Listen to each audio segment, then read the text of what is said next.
message to the billionaire class: you can't have it all.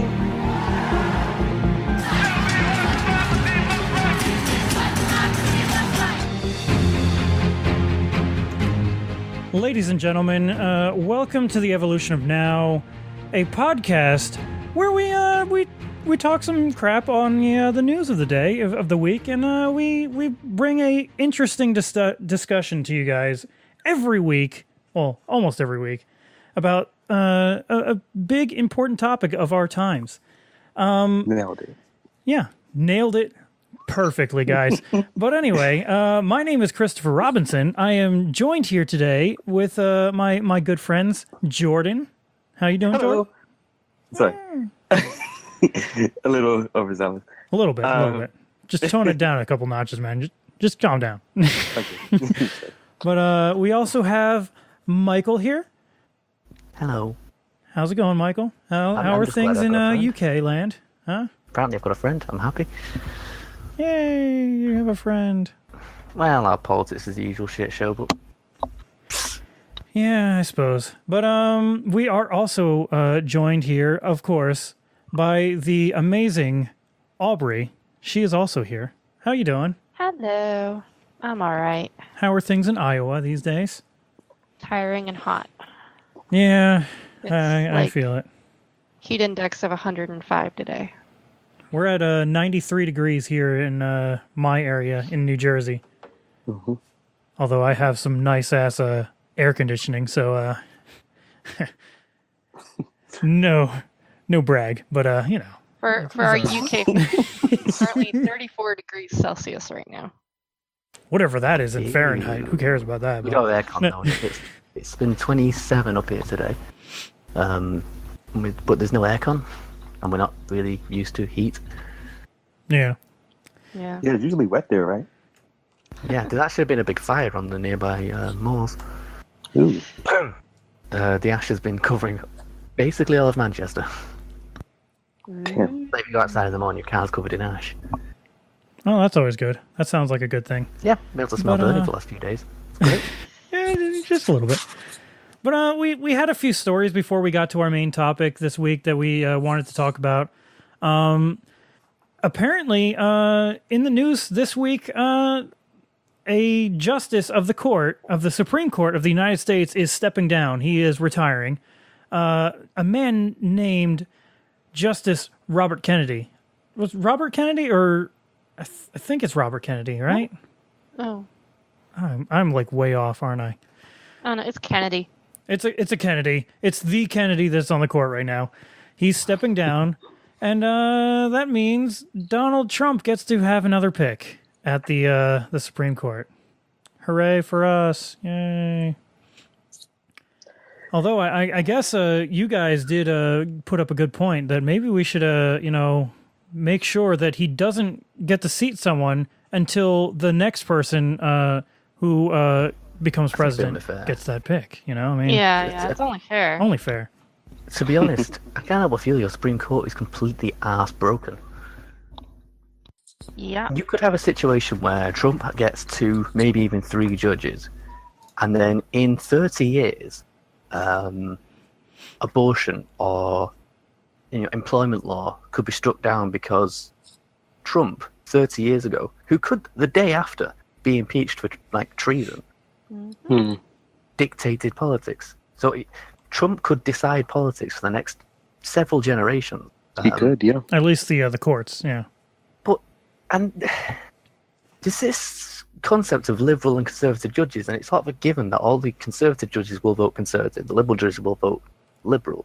And so what you're essentially doing is putting a partisan person in a position for as long as they're alive Yeah. to do with as they please. I mean, it's a massive hamper on progress.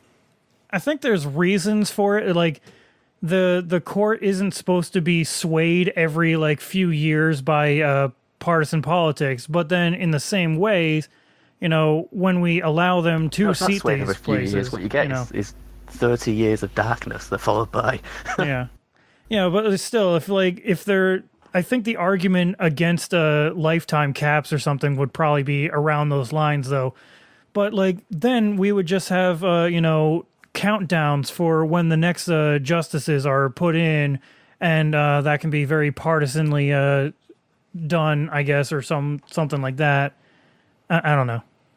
I don't know a solution. I've been thinking about it, but I'm not sure of a solution. Maybe have some kind of term limit of 10 years, say, on a rolling. 10 might be too short, in my opinion. But, I'm sorry. I'm okay with like 20, I think. I don't know. The point of having the long terms is in order to keep someone like Trump from just getting his way, because the Supreme Court is supposed to be a check, not just on the legislature, but also on the president. And the practice we've got now, though, is that the next 5 presidents have a check. I know. Based on Trump's politics. I know. But the idea is to keep that insurgent, like for having like a big populist wave for making too much change too fast, whether that's in one direction or the other. I mean, our system is designed to be very slow and to not make radical changes. Yeah, but when that's what bureaucracies do. Yeah, and it's supposed to get, be very, But when it fucks up like this, you can get someone like Trump dictating 30 years of politics. Yeah. I know. Well, and I don't know. I think part of the problem is you could have a situation in 20, 30 years where you want to pass employment law, but you can't because the Supreme Court are being dicks because Trump strike it down, like they did recently. Yeah, because Trump picked someone 30 years ago. Pretty much. Yeah. Well, I mean, this is all just another. There's just another like nail in the coffin in terms of like just solidifying their fundamentalist agenda, the conservative right. Yeah. Like that's all it is. Like all of their discrimination is I mean, aside from the racism, but especially when it comes to their sexism, a lot of it is steeped in their fundamentalism, and apparently I'm reading that that Trump and his administration is already planning their motion of overturning Roe versus Wade, which is a law, was a case that that made it unconstitutional to restrict abortion, even though they have anyway. And it's the thing. Well, and that has Pence's fingerprints all over it because Pence really cares about that, Whereas I don't think Trump really actually cares at all. Trump only cares about the power aspect of it, definitely. And so he's appeasing the very people who vote for him. So, that's all that's going on here. Like we are this is literally a war. Like, yeah, I know that's very extreme, but like I'm in a point right now is a point in time. What were you gonna say? Well, I don't know.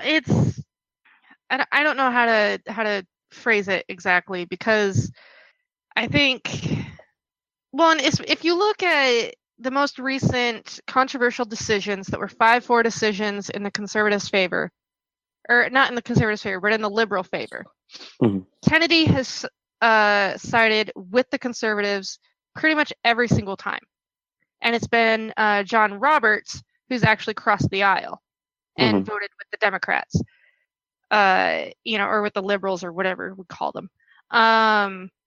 Because judges are supposed to be impartial in the first place, not that they actually are. Yeah, I know. That's the idea, at least. But yeah, but so my point is, I don't know as it really changes the courts all that much. Mm-hmm. Not as much as we think it does. This decision probably doesn't. Because of that. The problem is the theory for what can happen. Like, there's another justice who might be going next, so Trump might get another pick. Right. Though, to be honest, I don't think any of the liberal judges are going to retire because Trump. Yeah, well, Ruth Bader Ginsburg is like, what, in her 90s? I mean, she's healthy now, but, it concerned. That doesn't really mean a whole lot, though. Sometimes, I mean, it can change. I mean, my grandma was healthy, and then she just had a bad fall, and a week later she was dead. Yeah, same here. My grandma was at home, basically healthy, had a heart attack and died. Scalia's death seemed out of nowhere too, a little bit too. So yeah. So I mean, it's not like hell just opened up and decided to take him back. I do have to say though, after doing like a little bit of research, I did find out that like, Kennedy was like he may have sided with the more conservative justices. Apparently, he was always on the right side when it came to like gay rights issues. So even including the making same-sex marriage legal. He was on the majority side on that one too. But even like just throughout history, apparently like he has a pretty strong record when it comes to that. And even though in one thing that I seem to gather from him is even though he wasn't always on the progressive side of issues, he at least parsed it, like his explanation, like the way that he parsed out his decision always came as very like it seemed like he had a logical approach to a certain degree. Like he really did reason out his decision at the end of the day instead of just like chalking it up to like just flat out conservatism or Yeah, well, that's kind of actually required of them if they want to be taken seriously as justices, because like I said, they're supposed to be impartial. I mean, in reality, they're almost never actually partial, but I mean, it's I don't know. It's sort of like a theory versus practice kind of thing, In theory, they're supposed to be impartial, right. But in practice, they never are. Yeah, I mean, well, and that's why the whole tradition of they're during the State of the Union, they're supposed to kind of just sit together, and they're not supposed to clap, applaud, or anything like that, or even react to anything the president says, because they're supposed to be impartial. Yeah. I mean, this has widespread implications for like even when they're long gone, like when the current block of majority voters are long gone. It's just this can really like have a major effect. But mind you, I mean, it's not like we haven't had horrible Supreme Court decisions in the past completely overturned by a later court. I mean, there was the infamous Dred Scott decision. That was overturned later. Yeah, but how long is it going to be until it can be? Yeah, so I mean, and really also there's also the fact that, I mean, they are also bound by the Constitution. So they can't... Yeah, but just interpret it. Yeah, but here's the thing. If, things really do change, and we get back the majority and we pass like a constitutional amendment, they have to abide by that because there's no way for them to really wiggle around it if it explicitly states something. Mm-hmm. Yeah. So, But with that, I think we should move on to our next story, though. That actually, in some ways, is tied to our main story in some ways.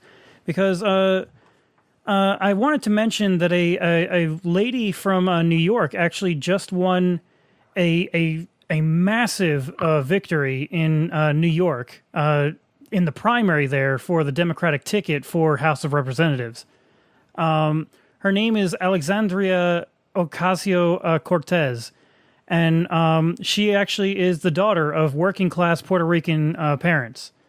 And so she just recently defeated the incumbent there, Joe Crowley, who had been in Congress for about like 14 years or something like that. He won, I think, 7 different races altogether, and he has really never had a competitor in this. And this time, this 28-year-old woman has actually beaten him, and she's been called a socialist, and she's been, fear-mongered by the right wing already. Apparently, Fox News is already on the train of trying to bash her with kind of facts and things that people actually want. I think, right? Wasn't that it, Aubrey? You brought up something that you saw about like Hannity talking about how like she wants universal health care and she wants to actually give Social Security to old people. Yeah, there was a graphic that Hannity had up. Let me see if I can find it here. But basically, it listed like a whole bunch of her policy positions, and it was here we are: Medicare for all, housing as a human right, a federal jobs guarantee, gun control / assault weapons ban, criminal justice reform, end private prisons, immigration justice / abolish ICE, solidarity with Puerto Rico, mobilizing against climate change, clean campaign finance, higher education for all, women's rights, support LGBTQIA+, support seniors, curb Wall Street gambling, and restore Glass-Steagall. And I literally just read that off the graphic that Hannity had up about her horrible platform that he was railing against, and how dare she push for these things, and it's so amazing, she's so extreme, and I'm sitting there and I'm just like... wants to give you healthcare. And this is what socialism is. And my immediate thought when I read through that, I was like, whoever put together that graphic probably supports Alexandria Ocasio-Cortez. I mean, right there, support seniors. That would be like everybody watching Hannity. Yeah, everyone that's watching him is a senior and probably has Social Security. Like, a lot of them probably do. Oh, it's like... There's nothing wrong with that. The average age of Fox viewers is like, I think, 68? Yeah. Like it went down after O'Reilly left because, he was really bringing in the old people. Old Papa Bear, Oh, man. Yeah. So, yeah. That was just like... that guy. Not really. It was such an amazing segment, and everything. And he's going on about it. And, he's kind of reading through it. And then all of a sudden, like, about halfway through, he suddenly realizes, wait, how can I argue against this? I'm going to rephrase what's on here to sound scary and bad. Pretty much, of course. That's what they do. Because, it was just, Yeah. And she sounds pretty amazing, though. From what I've heard of her, she sounds legitimately good. And she was a Bernie-crat. And she, I believe, was one of his delegates, or she just worked for his I can't remember now. But I think she was both a delegate for him, and also I think she worked for his campaign. All right. But yeah, I was wrong actually on Joe Crowley's term. He was a 10-term incumbent. So he had been there for over 10 terms, which I believe in the House is 20 years. Yeah. That's insane. And yeah, so he hasn't had a challenge in his own party for 14 years. Wow. So that's amazing. It is. Yeah. And she won 57.5% to 42.5%. She upset the establishment. She blew him out of the water. It wasn't even close. Damn, son. And they say the likelihood that she's going to she'll win the general is really it's strong. A solid blue district. I'm not even sure. Is there anyone even running in the Republican Party against her? I believe there is. Anthony Papas, I think, is her opponent in the Republican side in November. Yeah. Yeah, and I mean the likelihood of her not winning that election is very. Yeah, what did we say? It's the Bronx, right? It's the Queens in the Bronx. Queens in the Bronx. Yeah, I don't think they're going to be voting for Republicans. Yeah, right. Especially because I don't think the DCCC is probably going to give her much financial support. Yeah, we'll see. You know what though? I'd be very surprised if they did. I would too. She's been giving everyone like a crash course on what a democratic socialist really means too. Like this is what democracy looks like. Oh, sorry. This is what democracy looks like. That's like a screamo version. Wow. Okay then. Yeah, I mean she's been really good on like all the interviews and stuff that she's had. She's very she's really good at like, and you could tell when she's just kind of like, she's kind of spinning for a moment, and then she just immediately snaps in, and you're just like, oh my god, that was like the perfect line, and you can tell it just literally just came to her. Yeah, she's like the perfect, and apparently she's a part of the Democratic Socialists of America, and she's also a Justice Democrat, and she's a self-proclaimed Democratic Socialist. So she's a really good representative for what the wing stands for sure. Yeah. I think if I remember hearing correctly, I watched a interview with her and Cenk Uygur from the Young Turks recently, and I think she said that actually the Justice Democrats actually were the ones that to push her to actually run. And damn. Yeah, so they suggested she ran, and she was like, you know what, let's try it. And then here she is. She won 57 to 42. Awesome. Oh man. And I have a quote here from her after she won. Quote, "This is the beginning because the message that we sent the world tonight is that it's not okay to put donors before your community." Ocasio-Cortez told supporters during her victory speech Tuesday night. During the campaign, she touted her grassroots funding largely from people donating less than $200 each versus Crowley's deeper pocketed donors. Oh, yeah. Oh, that was the amazing part, too, because Crowley spent like $3 million against her. Yeah. And she only spent like something like $100,000. Oh, my God. Whooped his ass. That's amazing. I read that she was outraised 10-1 by him as well. So, yeah. He had 10 times the funding as her. So yeah, it was, and I think also like he assumed he had it in the bag, so he hadn't even like really bothered. Like, I think probably the most he did was he asked Ro Khanna for his support, and that was pretty much about it. Nice. And and then Ro Khanna was like, oh yeah, sure, we worked together on something, and you supported the progressive issues, so yeah. And then he realized later, oh, there was a Justice Democrat in that race. Fuck, I should have looked into that before I gave that endorsement. Co-endorsement. Yeah. But yeah, I envision good things coming from her because she definitely sounds like the real deal in a lot of ways, and I'm really hopeful for her future in politics. But to our main topic though this week, how she pertains to our main topic. She is Puerto Rican descent, and our story today is Puerto Rico. Or actually, I have to get my phone ready real quick. Hold on, I gotta get how you actually say this correct. Hold on, where is it? Oh. Wow, Chris. You just calm down. You just calm down. Here it is. Oh crap! I have to turn the volume up. Hold on. Oh my God, ruining everything here. Professional outfit we got here. Best big league train wreck. We are also proud for the people of Puerto Rico. We love Puerto Rico. Puerto Rico. That's apparently how you say it, according to Trump. When he says it as if they're two different places. Yeah. We love Puerto Rico, and we love Puerto Rico. And then he also says, and we also love Puerto Rico in there too, Yeah, that's the one. But he says it as they're two different places. Yeah. I didn't go through the whole entire clip there, but yeah. He says it like 13 times. And we don't want to leave the people from Puerto Rico out. They're different. Pretty much. Puerto Rico.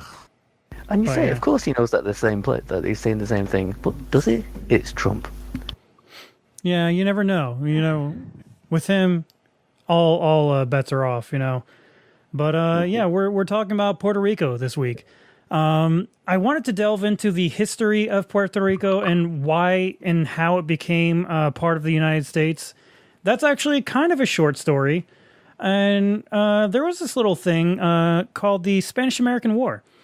It was a relatively short, sort of a naval battle, a naval war against Spain that we waged here in America because we're number one.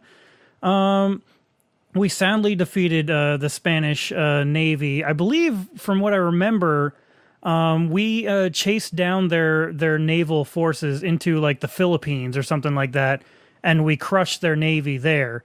And then after that, Spain was defeated, and they ceded rights from all of their holdings in the Caribbean, and I believe also the Philippines, to the United States at that point.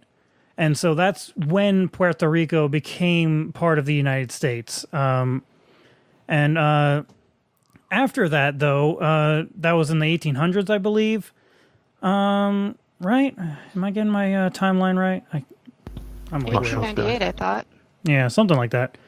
But after that, there was this little engagement that we had called World War I that happened right before the United States went into the war. From what I am aware of, right before we entered World War I, the United States, we gave citizenship, United States citizenship, to all Puerto Ricans.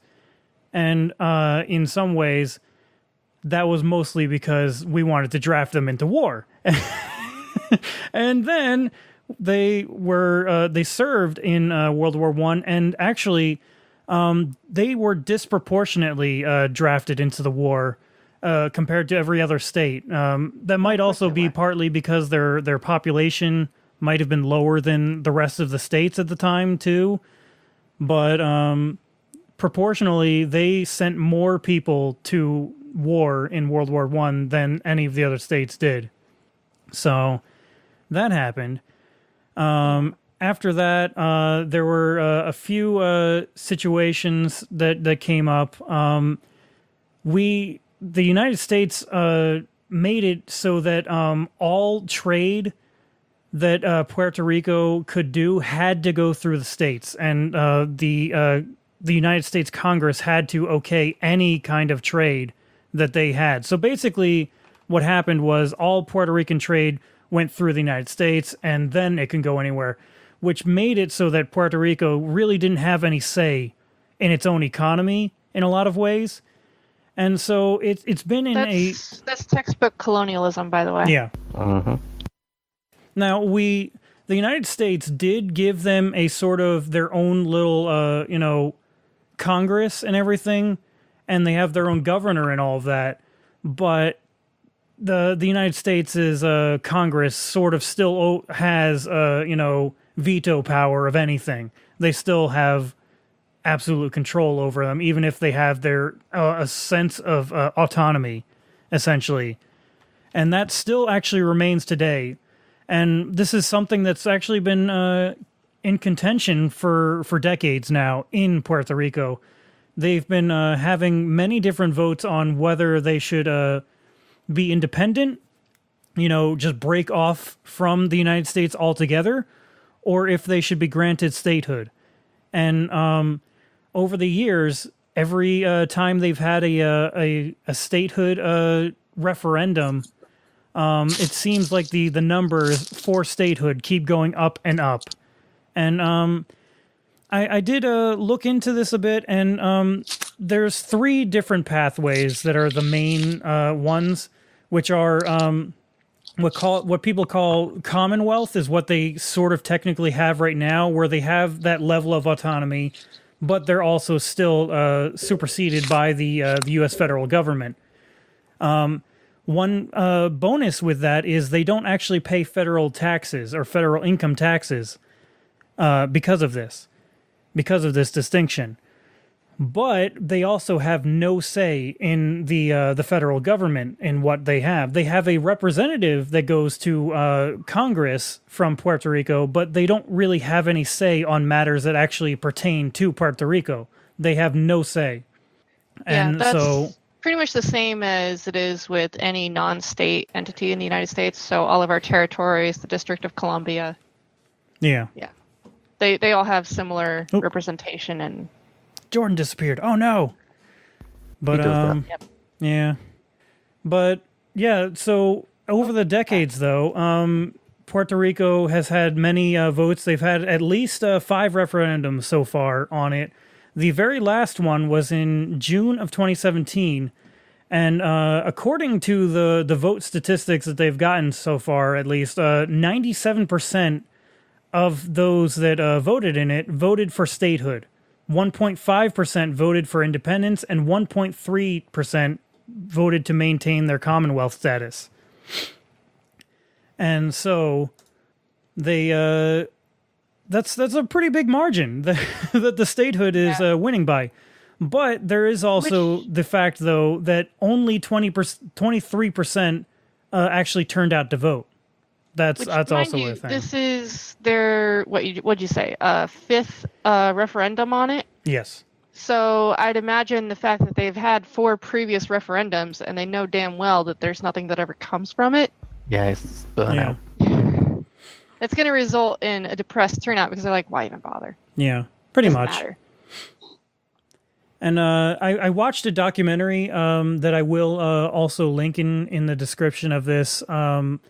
I believe I don't remember if this was actually a documentary that was actually right before the 5th referendum, or if it was before the 4th referendum, which is what it mostly takes from. But they also do go right after the referendum too. I thought it might have been the 4th one that documentary was about, which was back in 2014 or 2015, I think. But regardless of that,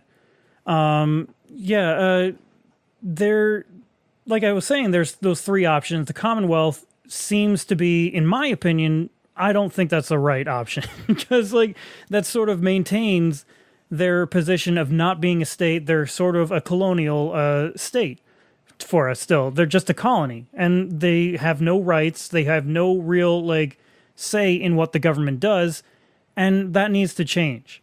They need to either have statehood or complete independence.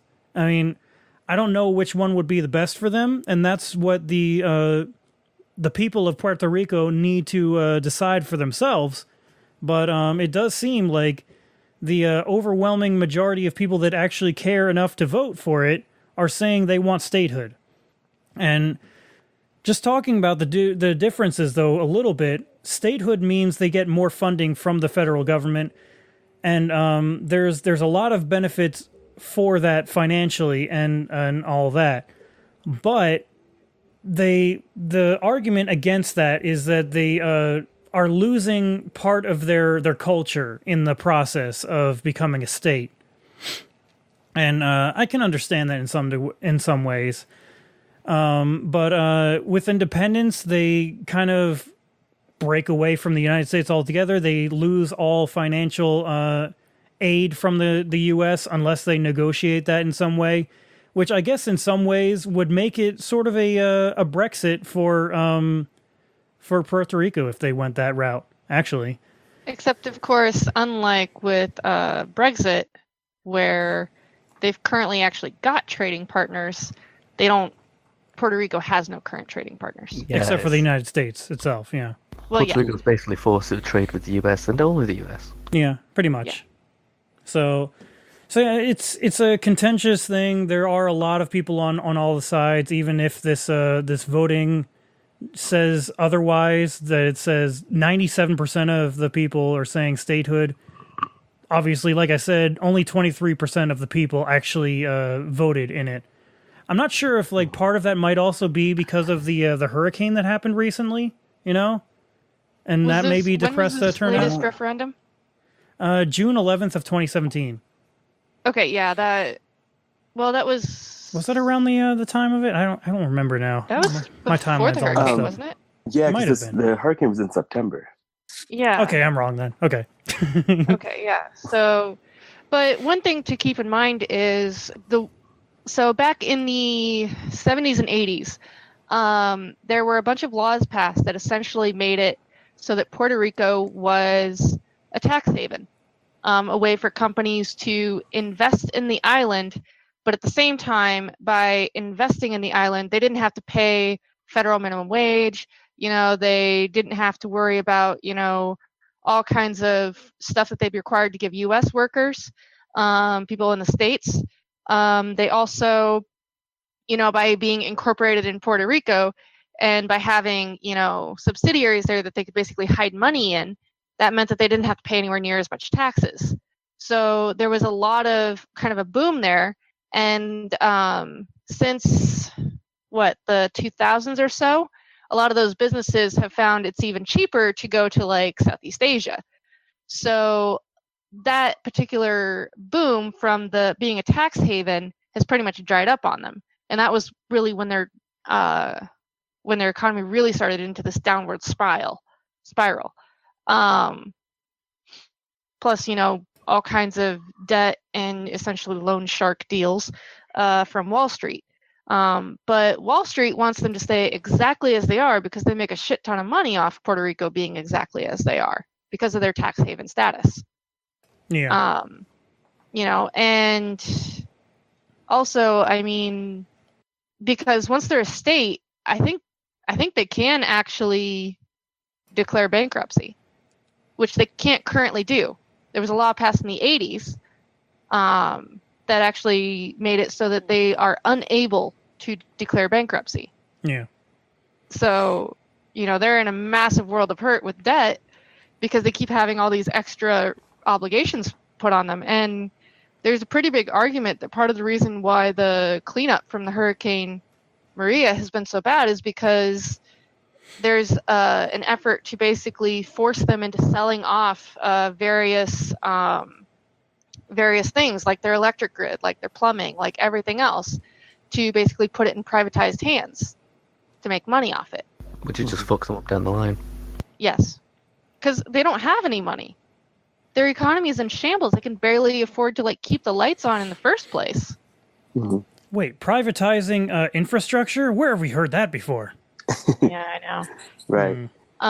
If only someone had talked about that before, right, Chris? Yeah, really.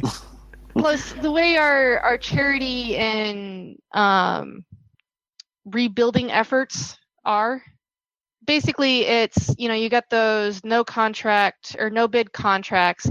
They basically go in and they just build a bunch of stuff to, basically transfer the money and stuff so they can claim that they did something. But a lot of times it's not actually rebuilding what the people there actually need. And of course, they bring in workers, so they don't even hire any of the locals to actually rebuild their own money into the where they economy. live. Yeah. Yeah. A big part of this. There was a few. There was a bit amount of cronyism going on as well. Remember, Trump hired that Montana firm to do the electrics, and they were woefully. There was to the point where, employees. yeah, to the point where I think it was Congress who basically said, no, you can't hire this random tiny little electrical firm in Montana who's used to wiring plug sockets to go and fix the electric grid of Puerto Rico. That's not. You can't give it to one of the big companies. Yeah. I mean, part of the, going back to that other point really quick, though, part of the reason why, they don't actually build the infrastructure that they need is because the way that the aid works is they have to basically reproduce the infrastructure as it was pre-hurricane. And so before the hurricane, things actually weren't good enough still. This is part of the reason why the grid itself failed so miserably, and 90-something% of the island's infrastructure for power was destroyed is because it was just inadequate. And the problem with it is, they're just rebuilding what they already had, and that's just not going to cut it in the future. It's just going to lead to another disaster in the future. But And hey, it's hurricane season. Yeah. And they still don't have clean water and electricity on a good portion of the island. yeah. Mm-hmm. Also, 4,000 homes, I believe, household. Jesus. Yeah, I mean, also there's the huge austerity cuts that that Puerto Rico is basically have to make because of the this a council that was designed in 2016 pretty much to preside over the debt of Puerto Rico, and so they made a proposal of all these austerity cuts, including putting a freeze on pensions for 6 years, reducing the minimum wage, Reducing maintenance on the grid. yes, privatizing, yeah, yep. When Which- regarding to the power grid, yeah. the situation in Puerto Rico has led to a hell of a lot of Puerto Ricans coming to the mainland, just moving to the mainland to live. And there's serious concern that that's actually the point of all of this, to drive the natives of Puerto Rico out of Puerto Rico so they can then come in and basically put in a whole bunch of resorts and gentrification and all that. Yeah. I don't know exactly how true that is, but I've definitely heard that argument. Wouldn't be surprised with our... There's a weird thing as well. I actually see this on the left a lot, and I'm not going to make it a false equivalency, but there is a level of both sides in here, where you want to help someone get better, improve. There's a sort of colonial attitude where instead of empowering people to improve their own condition, like if we gave Puerto Rico a load of money and resources and said, okay, you rebuild the stuff you need and we'll give you some extra workers if you need it. Yeah. Instead, we say, right, we're going to rebuild this. Whether or not you need it, we don't ask you if you need that or not. We're just going to do it. The left does that a bit too when it comes to, most noticeably in black issues, where a lot of white liberals will say, we are going to do this rather than empowering the black community to raise its own condition. Yeah. We're just going to give black people £1,000 rather than, building more social housing or something. Yeah. Well, and also, I mean, mind you, that's exactly what happened with Haiti. That's part of the reason why the Haiti recovery efforts were so abysmal. And it was because we just kind of went in, built whatever we wanted to build, and, we didn't employ any people, any Haitians to do it. We didn't ask any of them what they actually wanted, what they needed, what was practical for where they lived. We just went in and built it all up and stuff, and then we called it a day and we went home. And it was just like, okay, we didn't actually help anyone. Yeah. Whereas everything would probably go much better if it was, ironically, smaller government. And mind you, that the Haitian recovery effort that happened, under Obama's administration while Hillary Clinton was the Secretary of State, so I mean that was kind of under her purview as Secretary of State. It doesn't mean that they're horrible people. It just means that I think they're a bit short-sighted, and this sort of paternal attitude that we have to take care of them, and they can't take care of themselves, and they can't be trusted to take care of themselves. Exactly. It's that colonial supremacist attitude almost. Yeah. Mm-hmm. Don't worry, we're the only ones really who know how to do this. The people there, they don't know what they need. We know what they need. Yeah, and it's frustrating as hell. Yeah. It really is. And the same attitude, not to make comparisons, but it carries over into basically all of politics. It's like food stamps. When, poor people don't know what they need. We give them money, they'll spend it on all sorts of crap, and then they'll just starve. We have to give them food stamps to make sure they spend it on drugs and alcohol, Yeah, and they're not allowed to. We want to make it so they're not allowed to use it to buy things that are not healthy too. Or we want to make it so they can't buy lobster. We want to make it so they can't buy soda or chips or whatever. And it's just like, yeah, it's an attitude that carries right from the small scale stuff like that right up until dealing with other countries. Like, you don't know what you need. We know what you need. Yeah, God, this. Yeah, but since we've been talking about the hurricane though, and everything, from what I've gathered though, the Hurricane Maria, which is the one that really devastated them, did about $94 billion worth of damage. But the federal aid package that they were getting was only for about a third of that, for like $32 billion. From what I remember reading about it, the government has only actually dispersed 10% of that money that they offered. I guess the $32 billion. So 10% of that has been given to them of the amount that they need. That's the other thing as well. Yeah. Go on, Chris. I'll talk about it in a minute. Yeah. I was just going to finish that up with Puerto Rico still owes more than $70 billion since before that, too, with the debt that they already had. And like we've been talking about, the austerity measures that have been put in place to curb that debt and everything, they still owed $70 billion before this catastrophe happened. So, one of the problems with big events like this is that generally something happens and they get charity. Charity will never really cover 94 billion. No, it won't. It needs the kind of resources of a government, a big government. So if the government falls short, there really is no backup. Yeah. Are you trying to say that the libertarians are incorrect in their they're saying that yes, charity charity will solve all of our problems?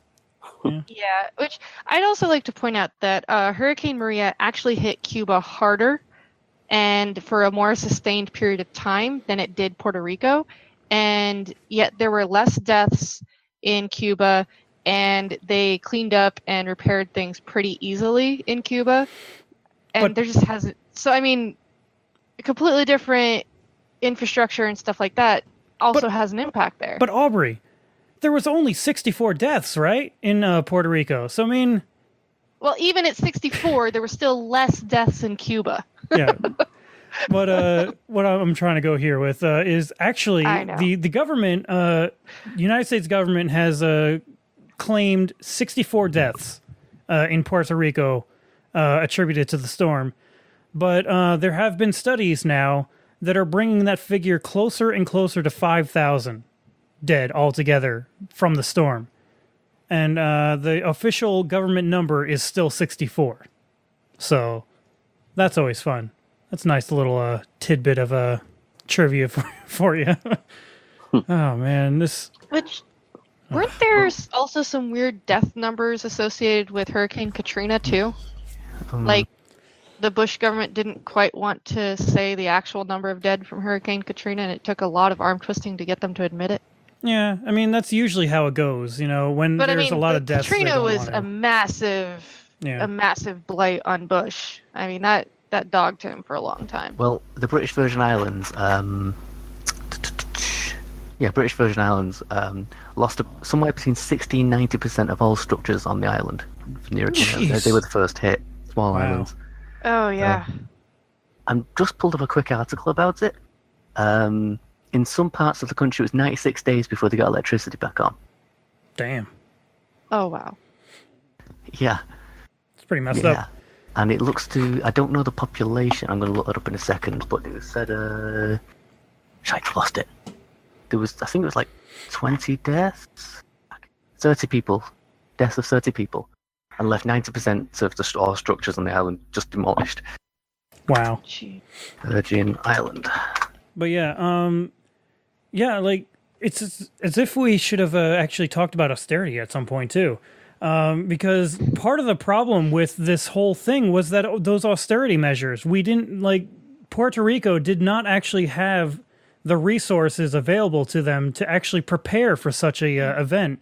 So a big problem with the cleanup and the rebuilding in Puerto Rico was pretty much everything had to be shipped in. They didn't have spare parts of anything. There was a lot of damage. There were not solar, but what is the wind turbines? They used to have wind turbines there, and they were completely decimated by the storm. Thousands and thousands of power lines were destroyed, and all of that had to be shipped in. And it's surrounded by water, and it's just like an impassable barrier. It's ocean water, though. It's big water. Yeah. Big ocean. Which, mind you, so when I was reading about Cuba's response to the storm and how they were they had evacuated the area completely, and then, which is why so few people died. I think only a dozen or so died in Cuba. So in the Virgin Islands, it was 30 people died. Even though the actual buildings and stuff were kind of decimated, nobody actually died other than a dozen or so people. And then they also they had an immediate response where literally everybody just kind of came out and helped rebuild the entire structures. But apparently that's because in Cuba, because they've been so isolated for so long and they're used to not being able to rely on any outside resources, they have this amazing attitude when it comes to responding to hurricanes, where they're just okay, we have to go fix it, and we can't expect anyone else to come help us because they won't. Dude, I'd imagine Cubans they are have crazy, stockpiles and man. stuff as well. They're amazing. They do. They have stockpiles and stuff like that too. Yeah. Like they've like from what I remember, Cubans haven't gotten like new cars since like the 60s. And so they've been like rebuilding and you know, maintaining these cars from back in the 1960s for like 50 plus years now. You know, it's crazy what they've been able to accomplish over there because of their isolation. It is. I just gotta say, Cuban coffee, it's so good. I haven't had it yet. I don't really drink coffee either, though, so that's probably why I haven't had it. Someone offered to send me some if I couldn't find any near me, which I guarantee you I can't because I'm in like Iowa. she's a Cuban in Florida, so maybe I'll have to hit her up on that if she's still talking to me. She's pretty pro-establishment Democrat, so. Well, that sucks. There's periods where she likes me and periods where she hates me. So. I'm sorry for your loss, Aubrey. I think it's over. Yeah. But I mean, going back to the rebuilding though, like there are areas that are really like the terrain there is also one of the biggest impediments to them rebuilding after the storm. You know, like I was reading, they actually have to like they can't get like heavy machinery into places. They actually have to use helicopters to pick up one telephone pole at a time, fly it to a location, and then they have to like slowly work it down into a hole, and then the helicopter drops off, gets another one, and they do it over again because they're working on the sides of like mountains and stuff. It's insane what they're trying to do there. And this is also part of the problem with why it's taking so long for them to actually to rebuild.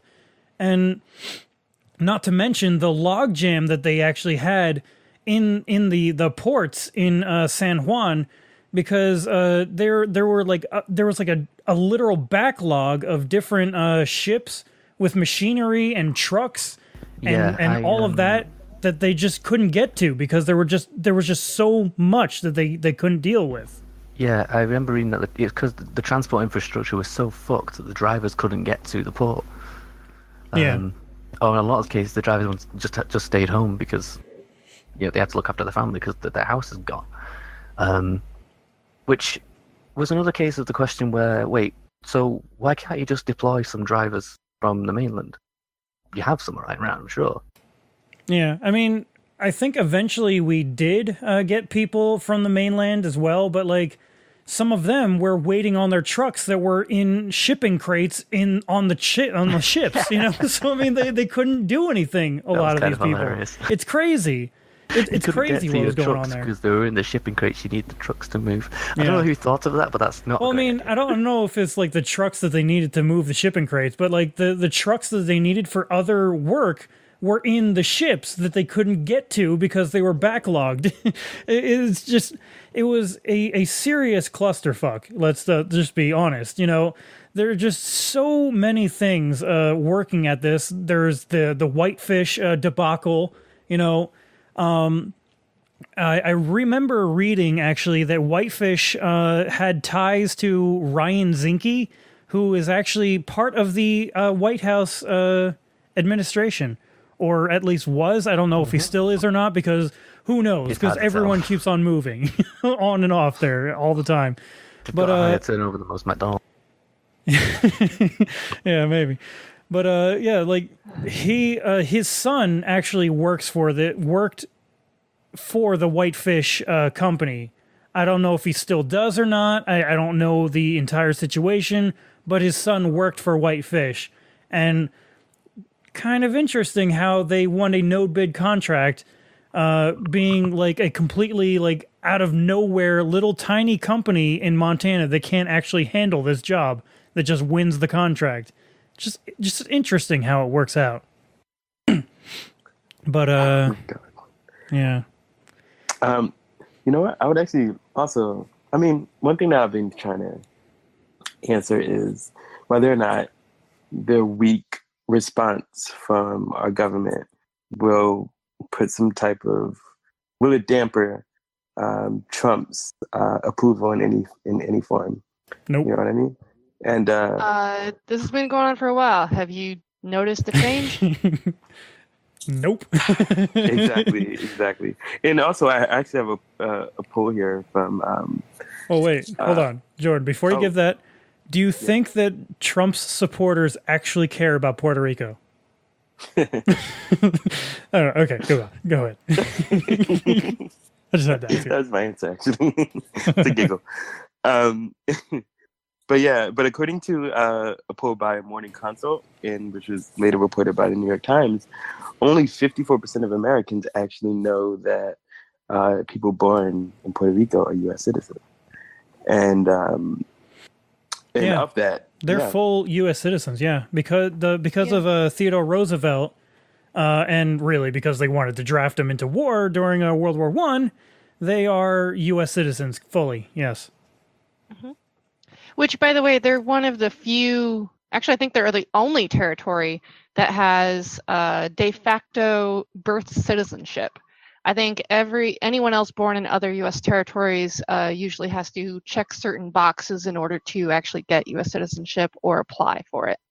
For a lot of them, like in Guam and American Samoa, they actually have to. The easiest way to get U.S. citizenship is to actually apply to or basically join the military, join the U.S. Army.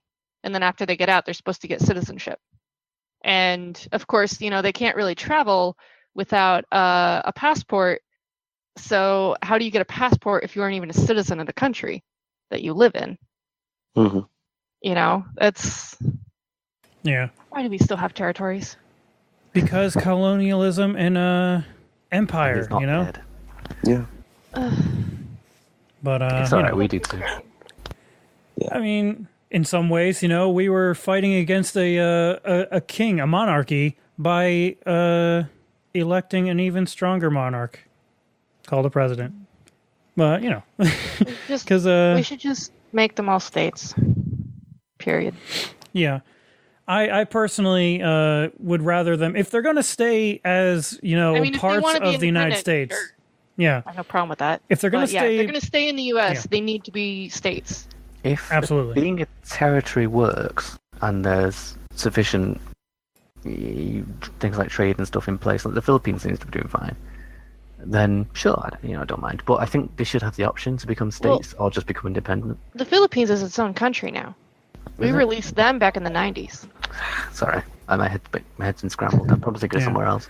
I will say the statehood advocates have actually been pointing to places like Alaska and Hawaii, who used to actually be territories, and that when they actually asked for statehood, they were granted it.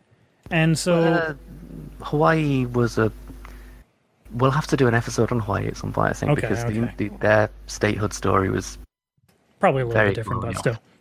And it wasn't even necessarily their statehood story specifically that's colonial. It's how they became part of the United States in the first place. Yeah. One of our territories in the first place. That was... I actually... Which, by the way, is very similar to what we did in Texas, too. I saw an interesting piece of trivia. I don't know if it's absolutely the case or not, but it was in one of these videos that I'm probably going to link here. I don't know if it was in the documentary, the big one, or if it was on the other one, the smaller, the shorter one.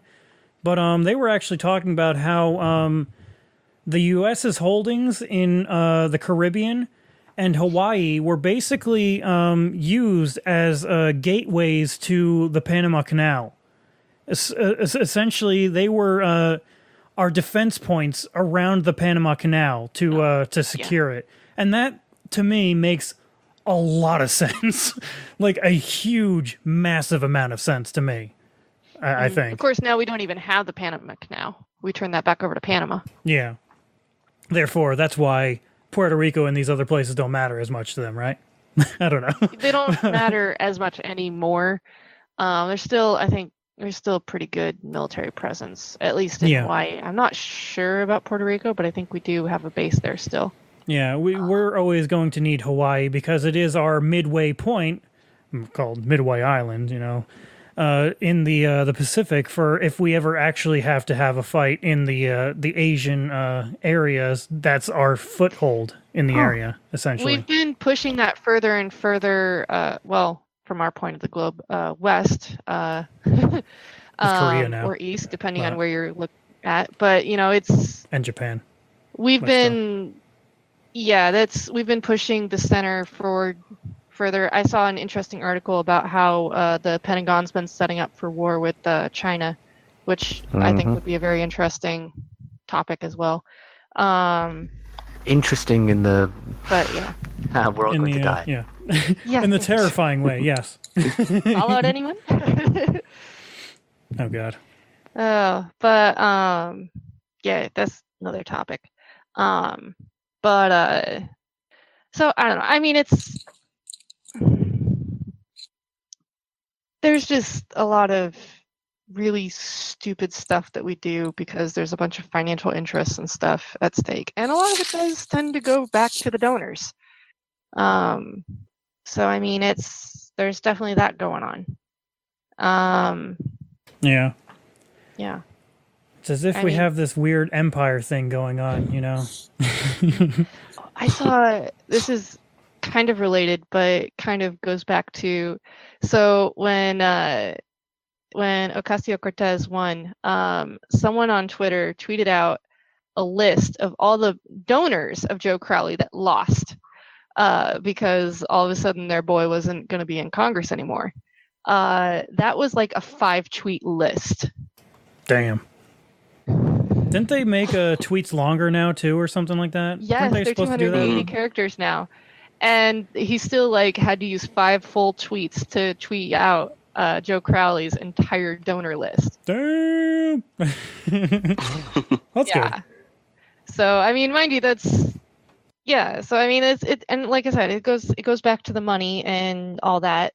But related to statehood, there is Puerto Rico's, they do have a non-voting member in Congress, and she has just introduced a bill that will make Puerto Rico a state by 2021. And it's already got a whole bunch of, let's see here, let's pull this up. It already has, all right, Washington Post is being mean to me. 14 Democrats and 20 Republicans that are currently co-sponsoring it. Which, mind you, like I said, she's a non-voting member. She can introduce legislation, but she has to get a lot of support because otherwise it's from voting members, because otherwise it just ain't going to go anywhere. So yeah, that's in the House of Representatives. So I mean, that's 34 sponsors. That's not a whole lot in the House of Representatives, but considering there's actually more Republicans than Democrats that are currently co-sponsoring it right now, that's hopeful because Republicans definitely have a death grip on the House of Representatives. Yeah.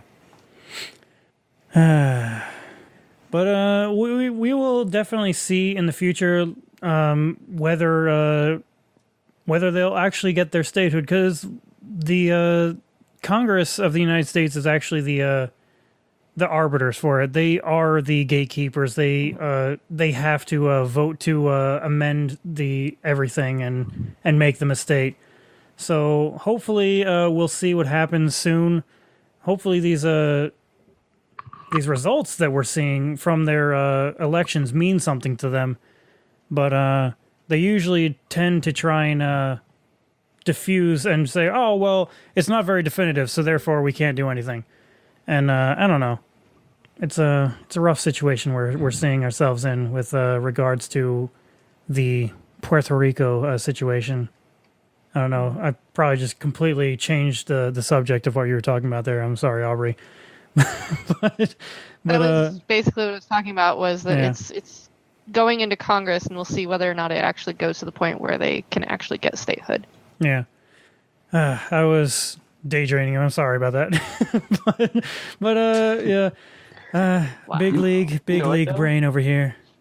Winning. I do have to say though, I think whether or not this will pass, honestly, will be all contingent on whether or not the data shows that Puerto Rico will it would be a boon to the Republican Party numbers, because as right now, Puerto Rico can only vote in Democratic primaries. So when it comes to the general, I'm sure they're strategic for better or worse. So yeah, I'm sure they're going to be really combing over the numbers and whether or not it will actually be a benefit to them, which is fucked up. But I mean, that's kind of how they. Well, that's how it's going to do it. Yeah, well, and it's I don't know. The thing is, though, I do think that the situation with Puerto Rico, especially after Hurricane Maria, has really started to build this push for people to push their representatives to say, no, Puerto Rico should be a state, in a way that we never really had Americans on the mainland actually caring before. Because it was never just so stark how little rights Puerto Rico has as a territory. And now it's kind of like, wait, they're Americans too. Why don't they have the same rights as us? And so I think that'll help push. I don't know whether or not this bill will pass, but I think it's really starting to push towards statehood for Puerto Rico. I can only so. hope there's some sense in people. Yeah. No taxation without representation unless you're from Puerto Rico, in which case, fuck you. Pretty much. Or from DC. Or American Samoa. That too. Or American Samoa, or Guam, or American Virgin Islands. Oh, pretty much. Or any American who isn't a donor. Pretty much, yeah. That too. And that was actually an interesting thing that I was seeing in regards to Puerto Rico's politics. They have their own Congress, like I said earlier. They have their own House. They have their own Senate. They have a governor and mayors and everything. One interesting thing that they've been having to deal with is also the same kinds of things that are happening here. It's weird. Like, they have corruption just the same as we have here. They have donors that are owning the process. It's strange how that works, right? And it's not just us anymore, you know? I mean, they get to feel our pain in some ways, you know? I mean, I'm sure they've had corrupt government for a long time, especially, the United States kind of imposing their will onto people. I know, I remember hearing about, there was, a massacre that happened where there were protesters. I can't remember if it was, the very early 1900s. There was an appointed governor by the United States who told the police to open fire on these protesters that were protesting for independence from the United States. And they killed a swath of people, and hundreds of people were at least injured in it. It's insane. And he never apologized. He never acknowledged any of it. And so, I mean, I guess they have that kind of legacy to look at with regards to Puerto Rican policy or politics. So, I mean, things have not been great there either for a very long time. So they haven't been living high on the hog or anything like that. So, but oh man, this world, it's depressing at times. It's just so messed up, some of the things that are happening in this world. And I really hope that we can come to a resolution on Puerto Rico. You know, if the people themselves want statehood, I think that should be what they get. If they want independence, I think that's what they should get. I don't think this staying the status quo thing is working out very well for them.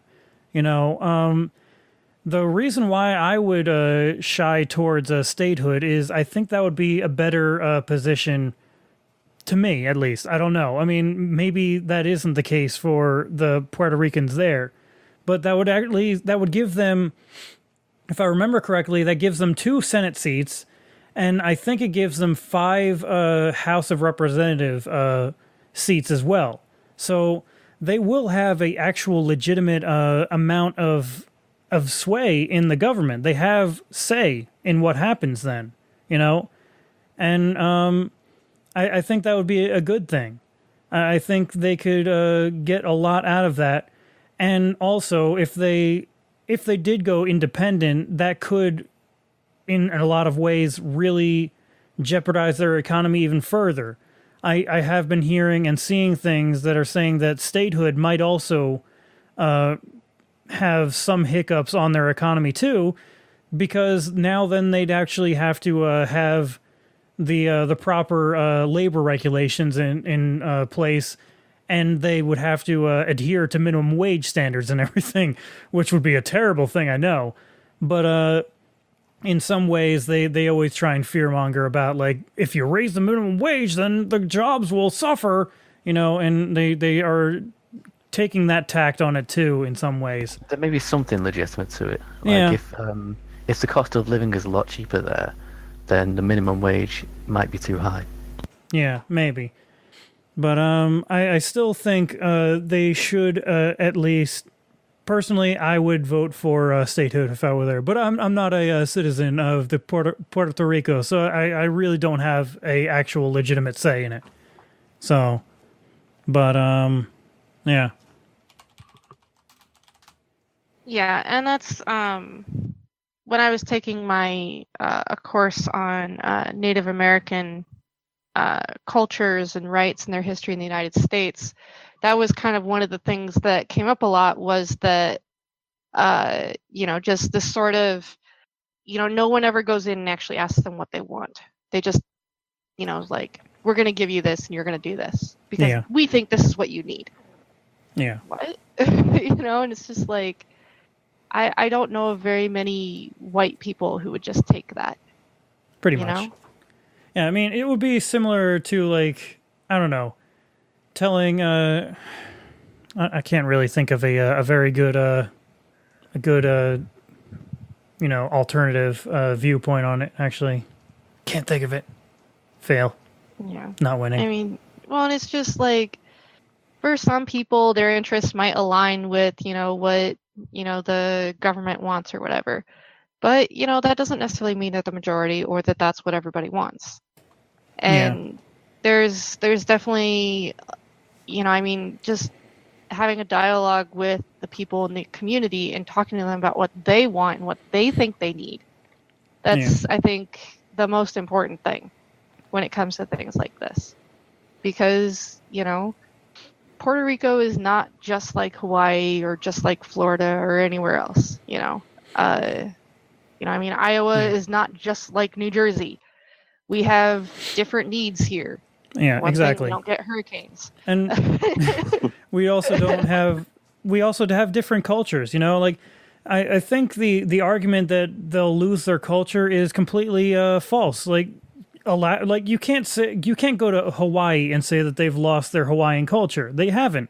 I think there's homogenization there. It's It depends on how you react to it and stuff. There's ways to preserve your culture even while accepting the larger culture overall. And quite frankly, if it was going to happen in Puerto Rico, it probably would have happened by now. Yeah. So I don't like, but I'm just trying to say though, it's been part of the United States for a long time now. All of the different states have their own certain different cultures. Like New Jersey people, like you were saying, are different from Iowa people, and New Jersey is different from Pennsylvania in a lot of ways, even though we're right next to each other. Nebraskans are fucking bug eaters. Nobody knows what's going on in Kansas. Yeah, those Pennsyltucky people that we talk about here in New Jersey. But yeah, like, all right. We haven't exactly lost our innate different cultures just because we became parts of the United States in themselves. I don't think there's still a difference between the states and everything, and I think there may always be. We are growing towards each other.